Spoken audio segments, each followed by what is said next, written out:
Ward ఓటర్లకు ఈ ప్రాంత హుస్నాబాద్ సంబంధించినటువంటి పెద్దలందరికీ నమస్కారం తెలియజేస్తూ వేదిక మీద ఉన్న పెద్దలు 7వ వార్డులో పోటీ చేస్తున్నటువంటి చిత్తారి పద్మ గారి చేతి గుర్తు మీద ఓటు వేసి గెలిపించాల్సిందిగా మీ అందరూ హృదయపూర్వకంగా కోరుతా ఉన్నా.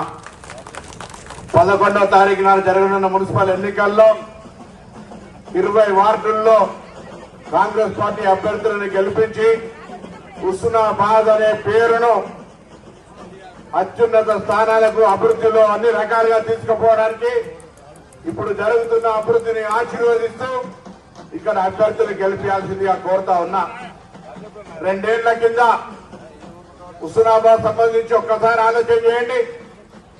టీఆర్ఎస్ పార్టీ గాని బీజేపీ పార్టీ గాని ఈరోజు కాంగ్రెస్ పార్టీ 10 సంవత్సరాలు అధికారంలో లేకపోయినా గౌరవేలి రిజర్వ్ గారు పూర్తి చేయాలని ఉద్యమం చేసిన ఆనాడు రాజశేఖర రెడ్డి గారు ఫౌండేషన్ వేస్తే ఇలా కాంగ్రెస్ పార్టీ అధికారంలోకి వచ్చిన తర్వాత ఆనాడు టీఆర్ఎస్ పార్టీ చెప్పినటువంటి అహనా పెళ్లండ శ్రీనివాస కోట శ్రీనివాసరావు కోడి పైకి పెట్టి అందరూ నిలమన్నట్టుగా డబుల్ బెడ్రూమ్ మాట వెంకటేశ్వర కొంగలు అక్కడే ఉంది. ఎవరికైనా డబుల్ బెడ్రూమ్లు వచ్చినాయని అడుగుతా ఉన్నా. ఆ డబుల్ బెడ్రూమ్ లాని వాళ్లకు ఇందిరమ్మ ఇండ్ల పేరు మీద 5 లక్షల రూపాయల ఇందిరమ్మ ఇండ్లు ఇచ్చినాం. మొదటి సంవత్సరం ఇంకా చాలా మందికి రావాలి కావచ్చు. 10 ఏళ్లు రానప్పుడు కొంతమంది అర్హత ఉన్న ఇంకా ఉండొచ్చు.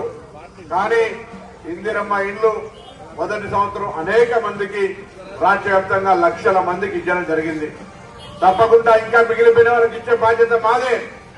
ఇస్తామనే మాట మీద సందర్భంగా మనం చేస్తా ఉన్నాం.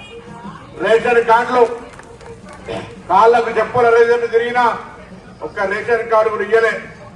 ఇవాళ రేషన్ కార్డులు ఎవరికి అర్హత ఉంటే వాళ్ళు అప్లై చేసుకుంటే రేషన్ కార్డు ఇస్తా ఉన్నాం. అంతేకాదు దేశంలోనే 29 రాష్ట్రాల్లో ఎక్కడా లేని విధంగా సన్న బియ్యాన్ని ఇస్తా ఉన్నాం. గతంలో ఇచ్చిన దొడ్డు బియ్యం ఏం తినడానికి కూడా పనికి రాకుండా ఉంటే ఇవాళ సన్న బియ్యాన్ని అందరూ కూడా ప్రభుత్వం ఇచ్చే రేషన్ షాప్ బియ్యాన్ని మంచిగా ఇంట్లో వండుకొని తింటున్నటువంటి పరిస్థితి. అదేవిధంగా పేద ప్రజలకు 200 యూనిట్ల కరెంటు ఫ్రీ, నా అక్క చెల్లెలందరికీ ఉచితంగా బస్సు ప్రయాణం, విధంగా అనేక కార్యక్రమాలు జరుగుతూ ఉన్నాయి. ఇలా హుస్నాబాద్ కి సంబంధించి కరీంనగర్ ఓన్ రావడానికి పెద్దగా రోడ్డు ఎటువంటి యాక్సిడెంట్ అవకాశం లేకుండా రోడ్డు వేయడానికి పెట్టి హుస్నాబాద్ లో ఆరోగ్యం బాగుందని 250 పడకల ఆసుపత్రి. అప్పుడు ఇప్పుడు అలసిపోయినా బతుకమ్మ ఆడినా మన ఎల్లమ్మ చెరువు మనకు అద్భుతంగా మరి అక్కడ పోయి ఉంటే ఒక మనశ్శాంతి కోసం కూర్చునే విధంగా ఎల్లమ్మ చెరువును అభివృద్ధి చేస్తా ఉన్నాం. ఈ విధంగా సెటిల్మెంట్ పెట్టాము. ఇక్కడ సెటిల్మెంట్ ఎవరైనా అమ్మాయిలు గృహిణులు పోయి కుట్టు మిషన్ కానీ మరి అదేవిధంగా మగ్గం కానీ బ్యూటీషియన్ కానీ ఇంకా రకరకాల పనులు ఉన్నాయి. ట్రైనింగ్ నేర్చుకుంటే వాళ్ళ ఇంట్లోనే వారికి లోన్ ఇప్పించి ఉపాధి చేసుకునే విధంగా ట్రైనింగ్ సెంటర్ పెట్టినాం. ఇక్కడ మహిళలందరికీ కుట్టు మిషన్లు ఇస్తున్నాం, వడ్డీ లేని రుణాలు ఇస్తా ఉన్నాం, ఇంకా అనేక కార్యక్రమాలు చేస్తాం. అధికారంలో ఉన్నాం. ప్రజల అవసరాల కొరకు మా బాధ్యత.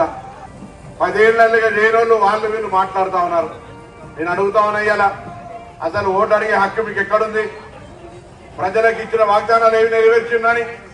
అందుకే నేను తెలంగాణ ప్రభుత్వం రేవంత్ రెడ్డి గారు రాష్ట్ర వ్యాప్తంగా జరుగుతున్న అభివృద్ధి పనులను ఆశీర్వదించాలంటే ఈ మున్సిపల్ ఎన్నికల్లో 20 వార్డుల్లో కాంగ్రెస్ పార్టీ అభ్యర్థులు గెలిపేయండి.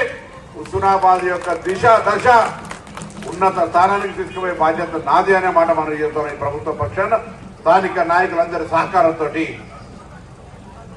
కొత్త చెరువు, పల్లె చెరువు, హాస్పిటల్ ఇట్లా ఒక్కటే కాదు అన్ని రకాల పనులు జరుగుతున్న ఈ సందర్భంలో మీ ఆశీర్వచనాన్ని కోరుతూ తప్పకుండా పద్మక 3వసారి కౌన్సిలర్ ఇక్కడ 3వసారి ఆశీర్వదించండి. తప్పకుండా పాపం రవణ కొద్దిగా బాధ ఉన్నది. ఊకే పద్మకే పోతుంది, నాకు రిజర్వేషన్ కలిసేస్తలేదు ఫీలింగ్ ఉన్నది.